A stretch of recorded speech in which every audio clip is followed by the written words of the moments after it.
G'day you mob, how's it going? Welcome to this episode of Pete vs Plants. I am Pete and the plants will be on the screen shortly.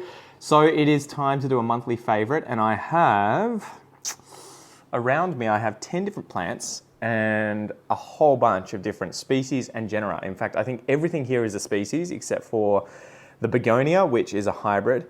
We have Alocasia, we have Syngonium, we have Begonia, we have Philodendron, we have Monstera, and we even have Tillandsia air plants, okay? So let's just get into it. I had to look up the genus name. I always forget the air plant genus name.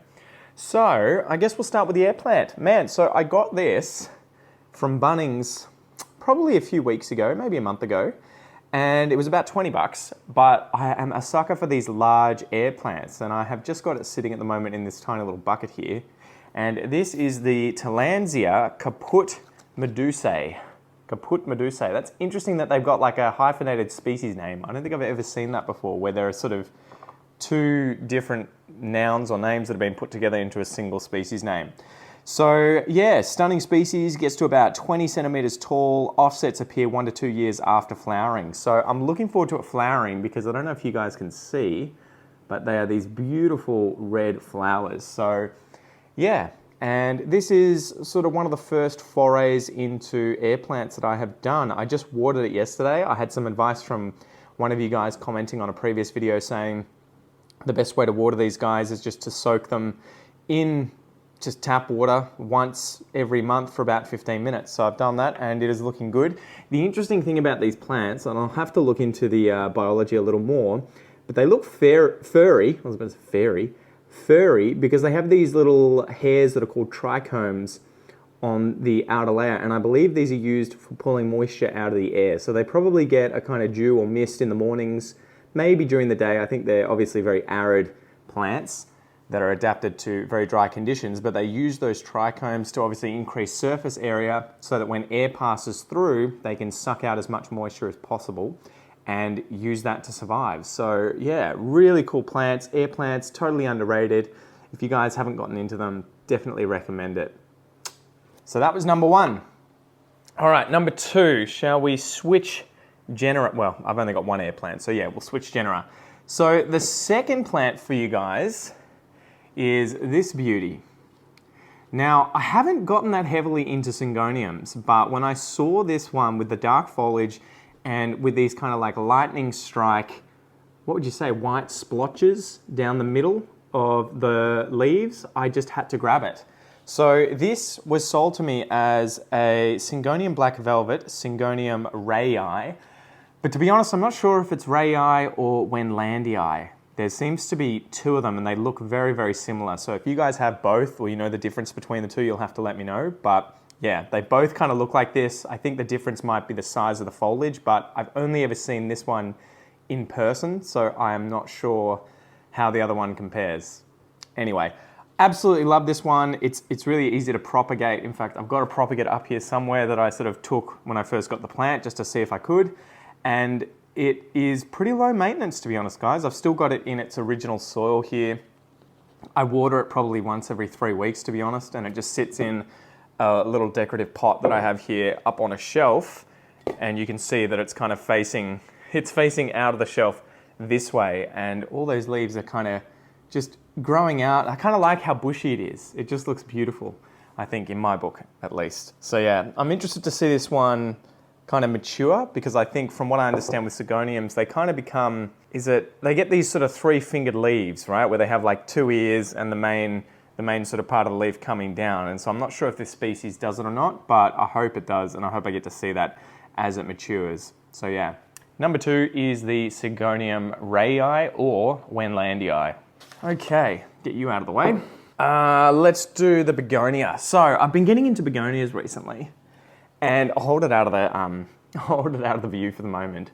But I've been a real sucker for the silvery ones. I don't know if you guys are into begonias as well, or the silvery ones, or the ones with white dots, but I really like begonias now. I'm getting into them more and more and more because they often have really dark foliage and then they often have this silveriness, this iridescent white, silvery, kind of reflective colouring to them as well. So I saw this one the other day in Bunnings and it's still got the tag on it. And I brought it home, treated it for pests over the last, probably been 2 weeks now that it's been sitting in my laundry, waiting to sort of be pest free and then get reintroduced into the herd. So anyway, this just has Begonia Rex mix. So it's some kind of hybrid. I think it's stunning. It's kind of the inverse of what I liked in the Syngonium, with the sort of dark foliage with the white or silvery lines or veination or splotching. And this is kind of, ironically, it's really dark red on the back, almost purple. And then on the front, it's this silvery white with really dark veins. And it's like the dark color is probably the leaf's color, and then this silvery, whatever it is all in between the veins. And I just love it. It's absolutely amazing. It's also really, really hairy. And the petioles are this dark purpley red color, just like the backs of these leaves. It's like a maroony purple kind of color. Yeah, it's probably just red maroon. But the hairs, the trichomes sticking out, are all white, right? Like the silveriness on the front here. So yeah, begonias, I'm just getting more and more into these, and I think in particular the hybrids are the ones that are kind of catching my eyes. I've got a bunch of different hybrids and they all pretty much look like this one with sort of slight variations. And I'm thinking about getting into hybridizing these guys because, yeah, you can do it pretty easily from what I understand. The plants flower male and then female, or it's one of those ways around. You can just harvest the pollen and obviously pollinate the plant itself or other plants with it, grow the seeds out and then pick out the ones you really like. And there tends to be loads of variation when you cross two different species or hybrids that are quite dissimilar. So yeah, I'm looking forward to giving that a go. And so anytime I see these interesting begonias now at nurseries, I kind of just pick them up, and haven't killed one yet. The escargot that I got a while back in one of my unboxing videos, I think you guys may have seen that. If I can remember, I'll put the video above. The escargot kind of had a bad time of it in the bathroom, kind of dried out and crisped up. So I ended up sort of just beheading it and trying to propagate all of those leaves, and we'll see how we go. But yeah, number 3 is the Begonia Rex hybrid thing.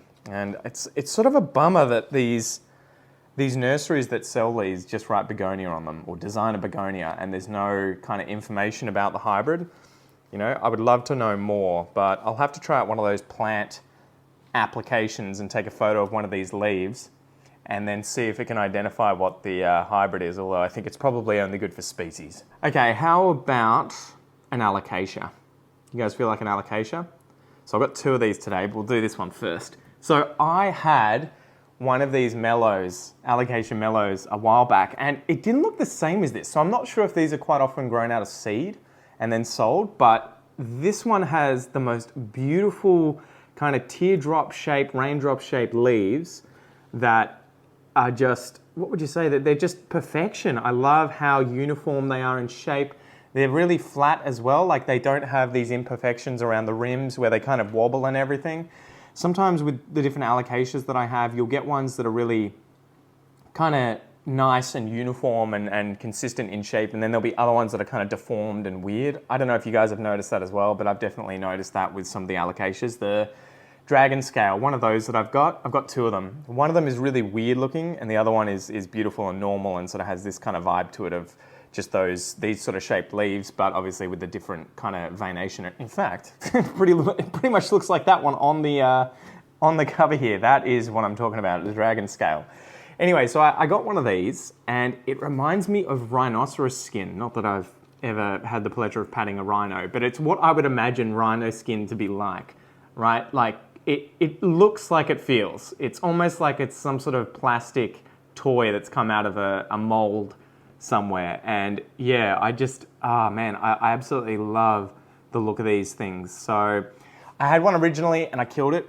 I may or may not have accidentally left it in the soil that it came in, and then sort of gave it my standard watering regimen that I use with the chunky aroid mixed soil, and just didn't think about it and overwatered the shit out of it, and it may or may not have rotted into oblivion. But I saw this one at Bunnings, and I think I picked it up, I couldn't believe this, for $14.97 there with the pot. So these things have absolutely crashed in price, obviously, because the previous one that I'd got, I think was like 30 or 40 bucks, and now they're at Bunnings with a pot probably flying out the door, so you might be lucky to find one, but for less than $15. So absolutely insane, beautiful specimen. Hopefully don't kill this guy. And as an aside, so it has this really interesting kind of dense soil mix here, and the cool thing is I can see loads of corms in the soil. I'm not sure if you can see, but it looks like a very kind of dense, muddy soil, so I'm terrified to water this thing, to be honest. But what I did notice when I got it was that it was infested with springtails. And springtails are, I don't know about a beneficial bug, but they're not inherently bad for your plants. In fact, they're probably a good sign of soil health, because these guys are small little white bugs that live in the soil and just consume loads and loads of the organic matter that's rotting in the soil. So what I ended up doing, as you can probably see here, I've taken out the top layer of soil and I actually put it into a little container with a bunch of other soil and some worm castings and also some food scraps to hopefully breed them up a little bit. And I think I'm going to try and populate my other plants in soil with the springtails in an attempt to hopefully break down organic matter that's in there and fight off fungus gnats. So I don't know if anyone's ever really talked about this or tried to do it. It just sort of came to mind that I have no issue at all with springtails because they don't harm the plant at all. They just live in the soil, mind their own business and just eat whatever's rotting in there. But obviously if you've got some of these bugs growing in the soil and they are consuming all this organic matter, you have less for pests like fungus gnats. So it's potentially just another way of keeping your fungus gnat population under control. So yeah, I might give that a go in the future and I'll keep you posted. So anyway, I think that's number 4. We up to 1, 2, 3, 4. The Alocasia melo. All right, whilst we're on alocasias, I've got 2 here for you and I have a kind of pretty interesting setup. So these are kind of semi-hydro, but I've got them in moss sitting above these little pots with water, and I kind of just have it so that they're only just touching the water. It was mainly there to just keep that hydration and humidity at the bottom of these and for runoff to disappear when I'm wetting the moss. But I wonder if you guys can tell what these are. These are Samar lance, so I think that's Alocasia scalprum, and this is probably my favorite Alocasia. And the cool thing is I took these corms from a plant that I had overwatered and also hit the deck and was dying, and so I ended up having to chop up the main stem as well as all the corms and put them into a prop box, and fortunately they've all survived and they're all kind of on the way to sprout. These are the 2 most advanced ones that have shot out a new leaf. You can probably see the corm there, and then the leaf is right up the top. But the really cool thing about these is they come out this bright green color and they gradually harden off to a dark green, and the more mature ones that I have are actually almost black in the appearance. And again, it's that sort of rhino skin, dinosaur skin, dragon skin kind of vibe where it's almost leathery. And I love just that leathery, shiny, plasticky kind of look to these alocasia leaves. They are just, they're just the bomb. They're just the bomb. So I think this is probably my favorite alocasia. If I can get a big one of these one day, I will be so happy. But yeah, I've got a whole bunch of these corms that I'm currently growing out, and you can see they're doing pretty well. Look at those roots. They're looking beautiful and white. They have grown they've grown like crazy. So proud of these dudes, and I hope they just keep going well, and I'll have to work out a better substrate so that I don't, again, overwater and kill them. So number 5, the Alocasia scalprum. Now, let's switch over to Philodendron, and we'll start with the propagation. So I brought this one in because I've been looking at this a load this month. I keep checking on it again and again and again. This is the first time that I had tried the moss in a bag propagation technique that I learnt from Hakuna La Planta. So Kevin, go check his channel out. I'll try and remember to link it in the description. But effectively what he does is when he's got a cutting that has sort of, rudimentary roots, so like very short roots that you're probably not comfortable potting up in soil or semi-hydro yet, often he chucks them into a bag with moss, a Ziploc bag, and just zips it shut, obviously, and then, the moss stays hydrated. You can see the condensation here in the bag, and he just chucks it on a shelf under a light. So this has literally just been sitting kind of like this on a shelf, and I've just kind of forgotten about it, really. I've watered it probably twice, and I just have a big syringe that I kind of poke the nozzle in here and give it some nutrient water.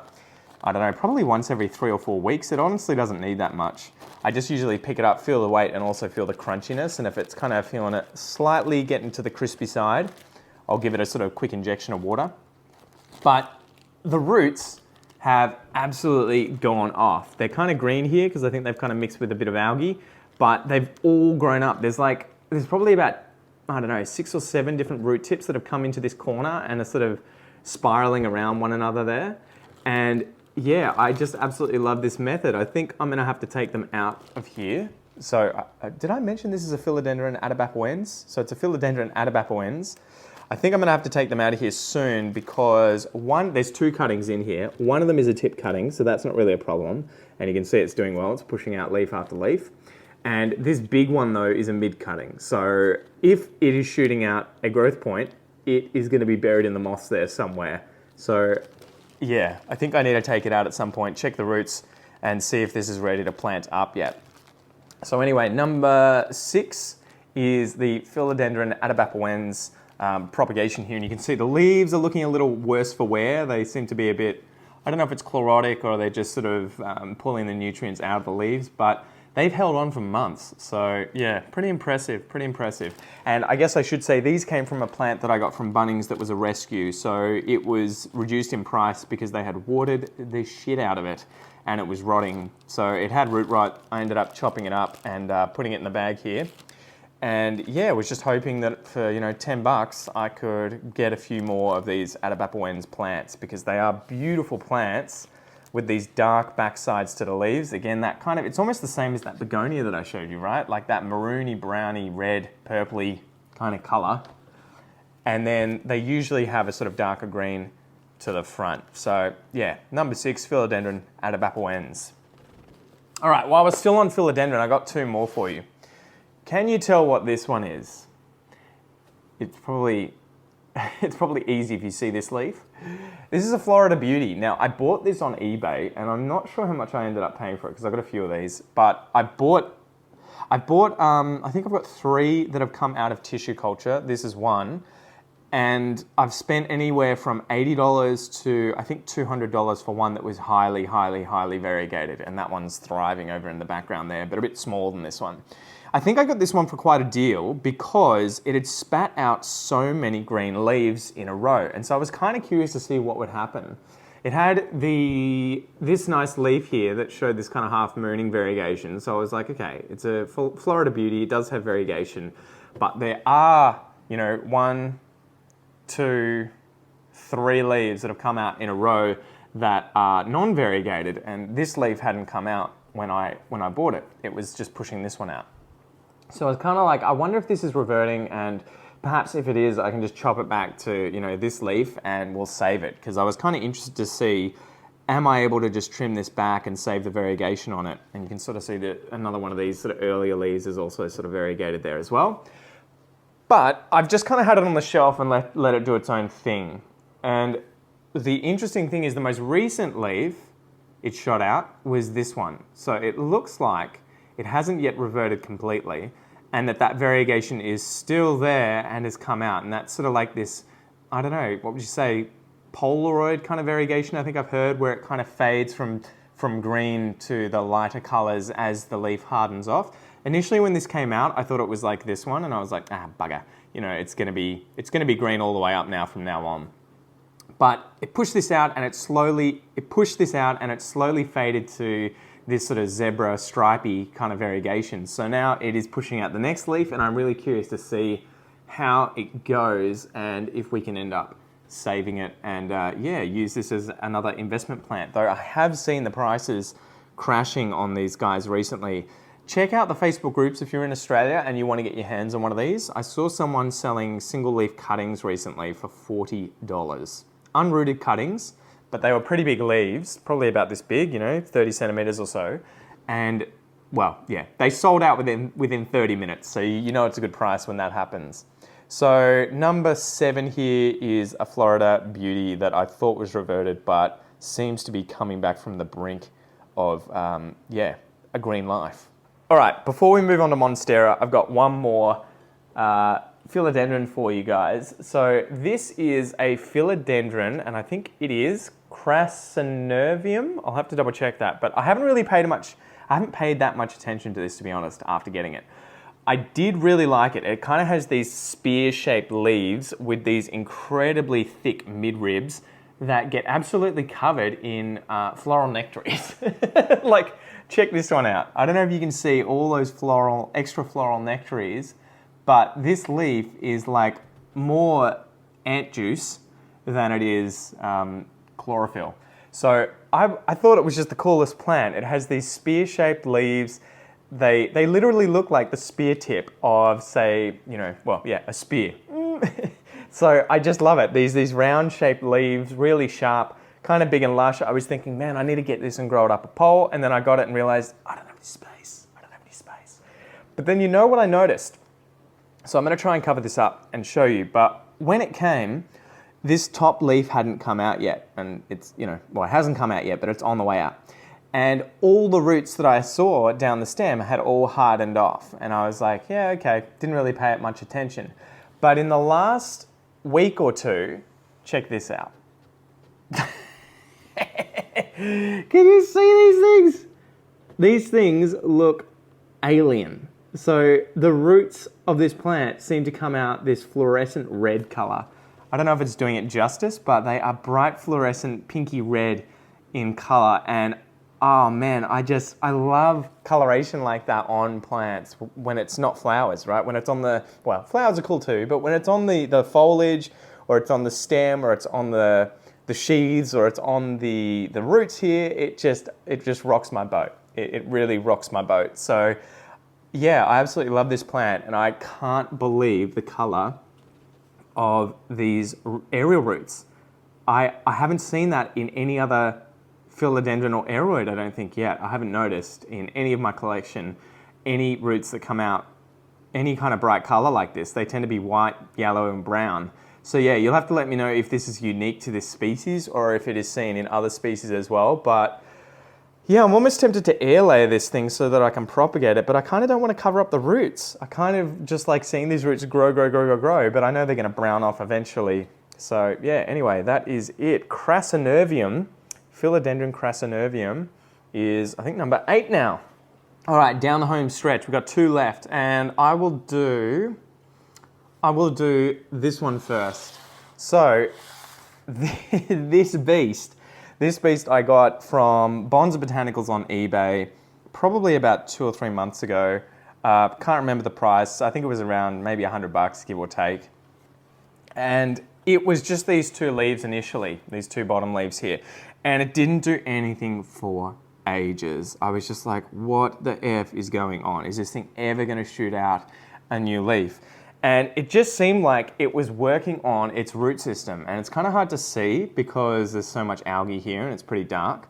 But when you look close here, it is just root after root after root kind of layered above one another. So it obviously spent loads of its energy originally as a cutting, just developing this huge root system, which I'm thankful for because the next leaf to come out, so this was the largest one and most recent one I think that had come out of the plant.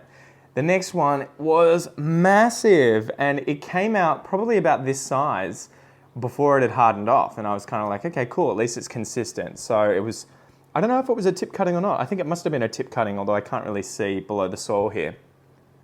But it's sized up immediately, and when it hardened off, yeah, it was the size of my head, bigger than my head. And I tell you what, guys, large fenestrated leaves, they really wet my whistle. I tell you what, they are just the bomb. So I'm so pumped that I have an esqueleto that looks like this in the collection. I've got quite a few now because I bought 3 all up.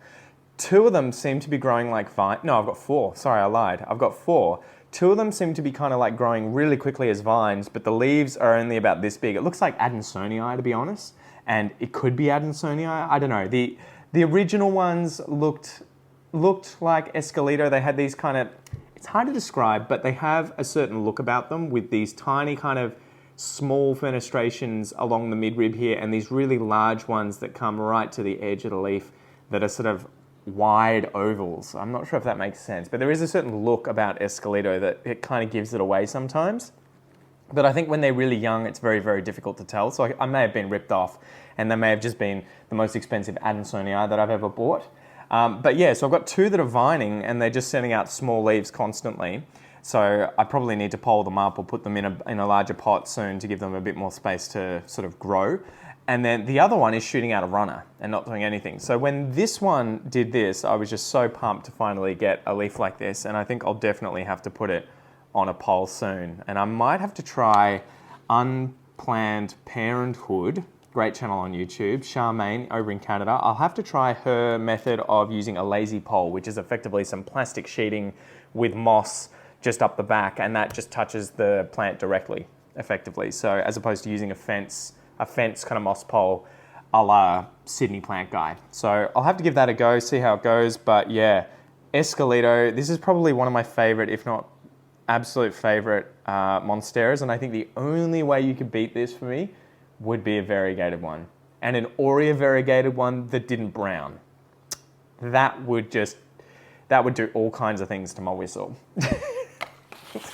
All right, anyway, the last plant is, oh my God, I love this plant. I've been watching this one so often.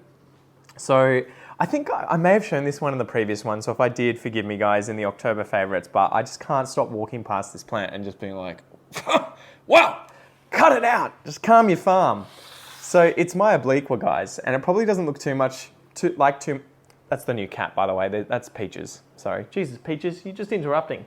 So we rescued her. I'll talk about the story later, but I think I may have mentioned it in other videos, but we rescued her recently, so she's doing well. Hasn't broken any plants yet, hasn't eaten any. Anyway, so I've been watching this guy level up his leaf size. So I think it came as these sort of leaves down the bottom here, and then just rapid fire, boom, boom, boom, with these large leaves. So there's something funky, weird, alien about Monstera obliqua that just rocks my boat, and I just really want to get as big a leaves as possible on this sucker, because I think it's the bee's knees, guys. It is just epic. So yeah, the most recent leaf here is this bad boy, which again, it's sizing up. It's almost the sort of length of my head. It's getting pretty big. It's the biggest obliqua leaf I think I've ever seen. In person. So yeah, and I've only really seen the obliquas in my collection. So there you go, that's why. It's the largest leaf in my collection. That's what I'm trying to say. But yeah, it's been growing pretty consistently, maybe 1 leaf every 3 weeks or so. It's just a beautiful plant. Really recommend getting them. They are under $200 now for a pretty established plant. And in fact, I think I got this one for about $180 here in Australia. And yeah, for any of you guys who don't know, Australia plant prices are pretty much top notch, because it's very difficult to get plants here into Australia, and plants like this were probably smuggled, to be honest. I reckon that a lot of these wouldn't survive the fumigation process when getting imported, so I often wonder, with these very sort of small, fragile plants, how many of these were just put in someone's pocket, brought over into the country over the last, however many decades, and then just propagated and sold into the population. So that's it for today, guys. Hope you enjoyed this episode. Tell me what your favorites are for November. Tell me what you think of these ones. Which were your favorites out of my collection here? Are you a Begonia fan, by the way? If you are, please, can we be friends? Just comment below. Send me a message on Instagram. But I don't know many other sort of indoor plant people who really, really like begonias as well. So yeah, anyway, shameless plug there for friendship. YouTube reckons you're going to like this video, guys. I hope to see you there, and I'll see you next time. Tooroo!